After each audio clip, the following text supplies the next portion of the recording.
สบายดีทุกคนมื้อนี้ละนางได้มันต้นมาหัวนึงเดี๋ยวละนางสิมา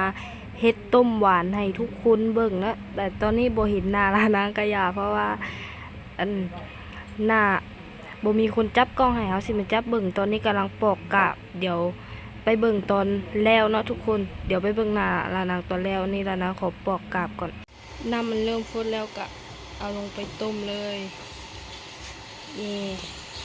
วิธีเฮ็ดของลานาเองนี่ต้มจนมันเปื่อยมันสุกคุณนะทุกคนก็สิใส่มือแล้วนะเพราะว่ามือล้างสะอาดแล้วก็เฮ็ดกินเองนี่ประมาณนี้หลังจากนี้ก็สิป้าไว้จนมันสุกเนาะป้าไว้จนมันเปื่อยอันนี้ก็คือซอยเป็นตอนน้อยๆแล้วก็ประมาณนี้นี่ต้มสุกแล้วเขาก็สิมาต้มน้ำกะทิต่อทุกคนได้ประมาณเนี้ยนะนี่ประมาณนี้เดี๋ยวจะไปเติมน้ำกะทิอันนี้คือต้มไว้แต่เมื่อวานเนี่ยนะเหลือเมื่อวานเนี่ยใส่ตู้ไว้นี่แล้วทุกคนมาเด้อมากินน้ำลานางเด้อทุกคนแซ่บ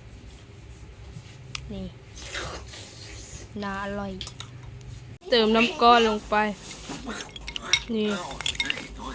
อร่อยทุกคนมาเด้อทุกคนกินน้ำลานางเด้อแซ่บๆอากาศร้อนๆกับน้ำหวานมากินกับน้องคำ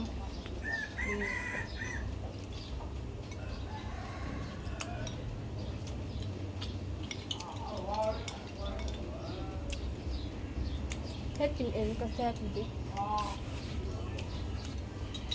ๆมาเด้อทุกคนเด้อน้ำหวานมันต้นสาคู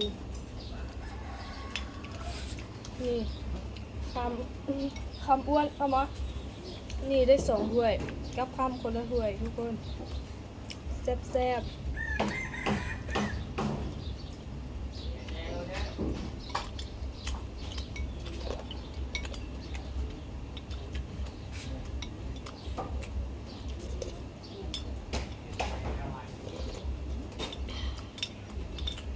บอกแซ่บบอกแซ่บ